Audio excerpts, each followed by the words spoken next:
looks like I've got company.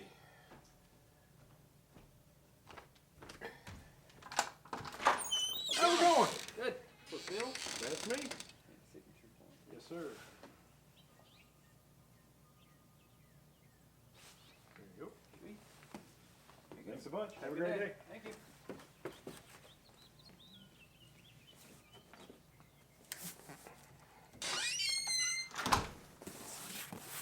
It's here. Whoop whoop. Hello, it's Phil Thatch, and today I'm very excited because today I'm doing an unboxing on my second Nikon mirrorless Z-mount camera. This time it's the APS-C censored Z50. I bought it and both of its kit lenses, the 16-50 and the 50-250, and I bought them from a company, same place I bought my Z6, as a matter of fact, a company called Bedford's. Really happy with their service so far. This is the second order I've done with them. Here's the box.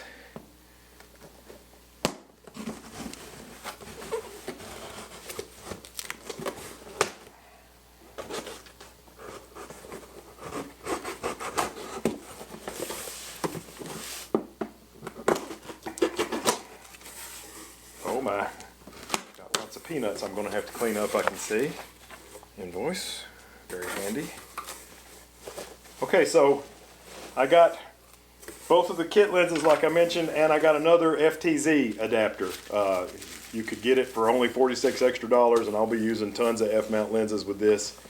And so I thought, why not get another one while it's that cheap?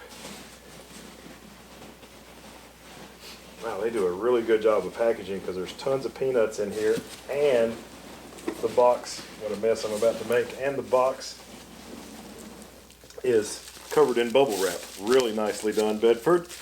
Good job. And by the way, I ordered this thing. They shipped it for free.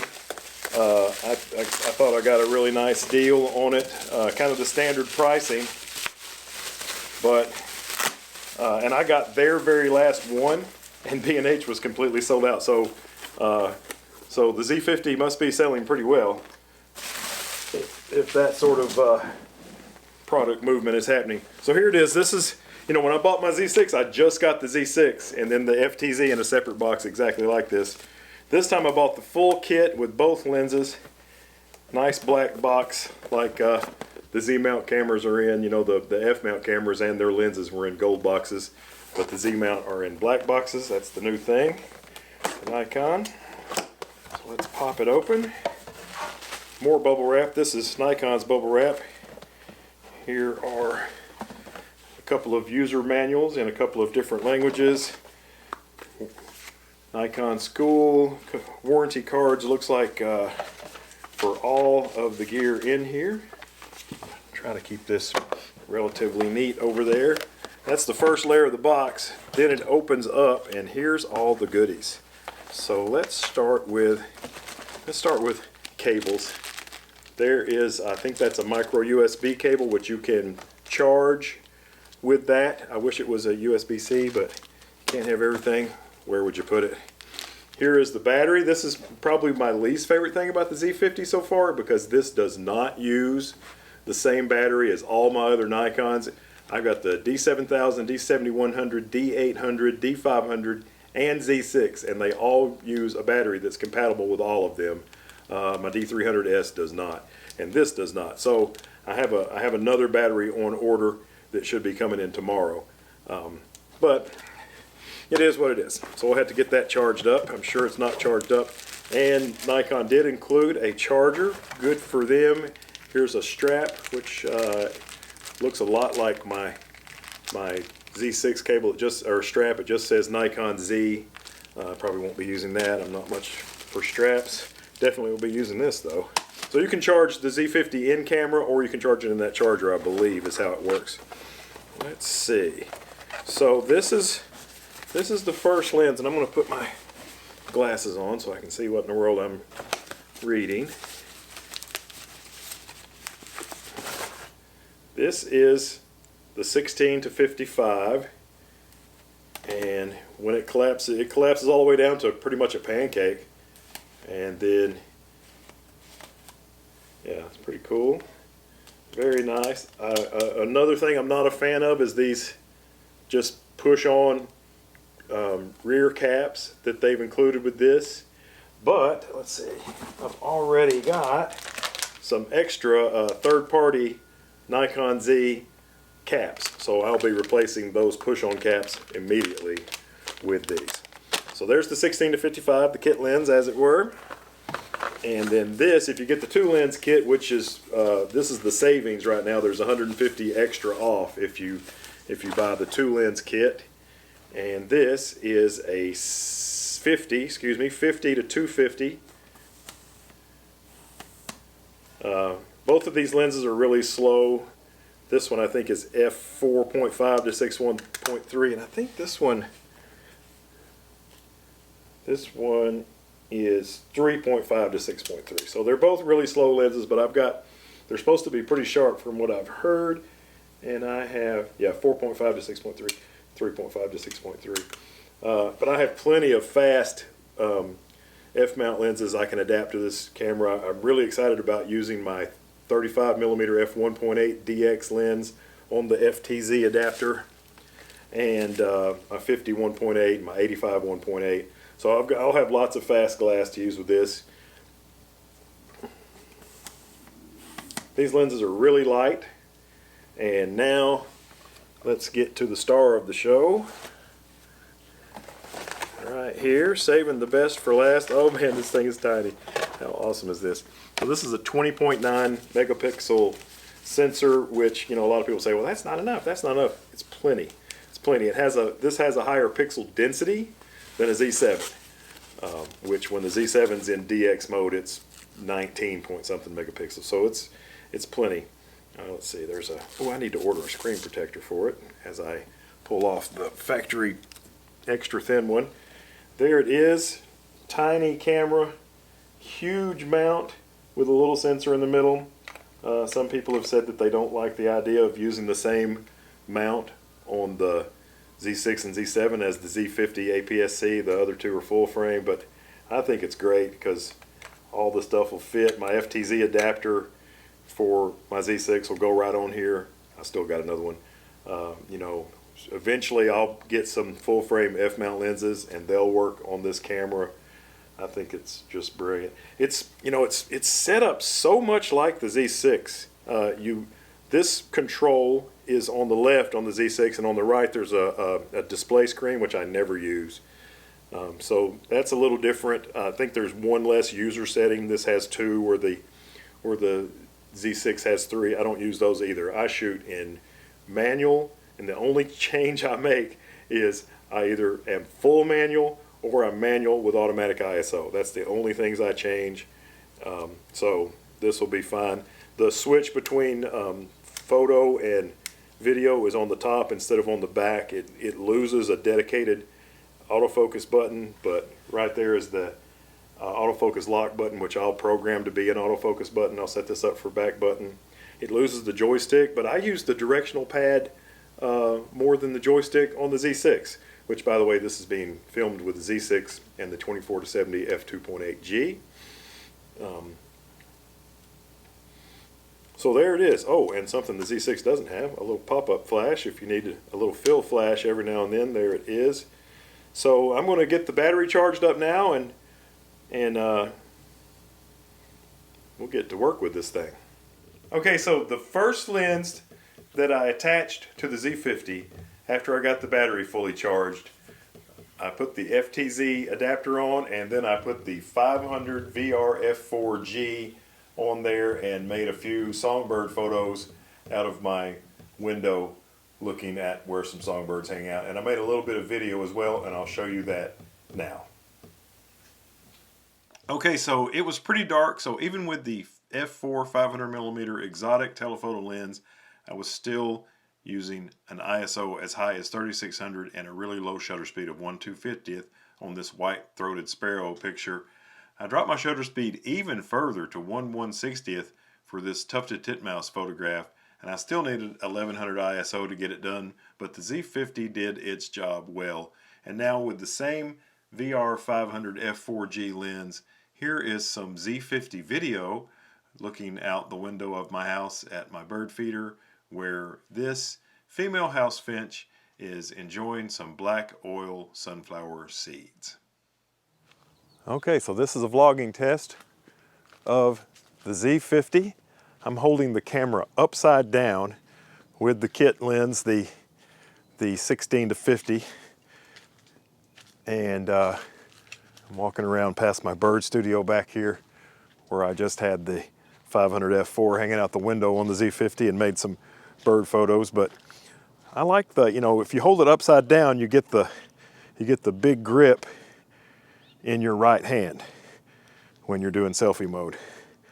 So I like that, and it's easy to flip video in your post-production software. So I think this is probably going to be the way I vlog with this.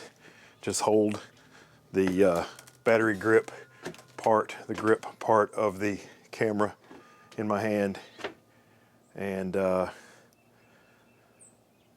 record that way. I wish it won't let me program the shutter button to be the movie record button. My Z6 is programmed that way and it works really good, but that's one thing the much cheaper Z50 won't let me do. But overall, I think it's pretty good. Okay, so I've had the camera for a couple days now, and I'm not doing the upside down vlogging like I thought I might have at the original impression. Right side up is just fine, and even though the grip is better on that side, and being right-handed I hold it on that side, it still works fine. And left-handed is my weaker grip, and with the good grip on the camera on that side, if I do need to switch hands, it works just fine to do it right side up. Although in the example that you just saw, upside down was completely functional and easy to flip in post. So a little bit later in the day, I went to a strings concert at my daughter's high school and made some photographs, just a couple there. In one of them I used the FTZ adapter and the 85mm f1.8G, and then after the concert I took a picture of my daughter with the DX. This is specifically designed for APS-C sensor DX Nikon's, the 35 f1.8G. Okay, so here is a Z50 picture in extremely low light of this young man who was brilliant on the violin during the orchestra concert at my daughter's school. And then this is the DX 35 f1.8G lens, photographed Casey in her orchestra outfit in the cafeteria. Okay, so it's a few days later after the unboxing, and I've spent some quality time with the camera, and I want to talk first a little bit about the quality feel of the body. It feels really, really great. It feels much better in my hand than my Canon EOS M50, which is another great little small APS-C mirrorless camera. Really, really like it, especially the grip. This grip is fantastic. The command dials feel really good enough. They don't have a cheap feel to them, but they don't have the extra high quality feel, especially the back one that my Z6, which is filming this, has. This dial here on the top, it doesn't have the extra high quality feel of the Z6 either, but this camera cost half as much as the Z6, and I think it's more than half the potential of making great photographs of the Z6. Another noticeable difference between the Z6 and Z7 and the Z50 is the electronic viewfinder. On the Z6 and Z7, it's probably the best EVF on the market from any manufacturer. And the Z50 is good, it works well, it's better than my Canon M50 for sure, but it's just not on the same level as the Z6 and Z7 EVF. I bought a second battery for the Z50 because I thought this smaller battery would really struggle with battery life, but today Heather and I went to a waterfall, and that video will be coming out pretty soon. And I used this camera for probably 50% of the vlogging and all of the waterfall pictures, and when we got home the battery was still almost completely fully charged. So I'm pretty pleased with the battery life in early use. So there's that. Now the lenses, These lenses, the mount on these lenses is plastic, which you would think would just feel terrible, but this huge mount, the F series mount has 3 blades on the bayonet that hold it in. The Z mount has 4, and even though this mount is plastic, it feels really good and solid. And I love the collapsibleness. That's the minimum, and then you turn it to collapse it. The M50, you have to push a sliding switch out of the way and hold it in order to unlock it. This, you just twist it, and it has a detent. It has a click that stops at 16, but once you get there, if you push it hard, it'll close, and it makes it much, much smaller to store. That is the exact same way this lens is, even though this is a 50 to 250. I really like, in terms of keeping things small in my camera bag, because I like to carry a lot of gear, and there it is, non-functional, and you turn it all the way to there, and it's at 50 millimeters, and now it works. There's 50, all the way to 250, pull it back and it stops, and then you twist it a little harder, and it closes up for storage. Really clever design in terms of space saving, and these things are super light, and even though this lens is completely made out of plastic, and these 2 lenses are very inexpensive, they still have a quality feel to them. I really like them, and I'll show you a couple of images now made with these 2 lenses that I think are dynamite. Okay, so here's a photograph I made today with the 50 to 250 kit zoom lens for the Z50. This dog was near where Heather and I were working on photographs, and I think this photograph came out really good. And then this is with the little lens, the 16 to 50, maybe the best waterfall photograph I've ever made. And that's not because of the lens or the Z50. The light was just really great, but the lens and the Z50 didn't hold me back from making a great photo. Okay, so that's going to do it for my unboxing, early impressions, and examples with my new Nikon Z50 APS-C mirrorless Z-mount camera. I hope you enjoyed it, and if you did, consider subscribing and giving it the old thumbs up button. We always appreciate that, and I look forward to seeing you in the next one. Bye-bye.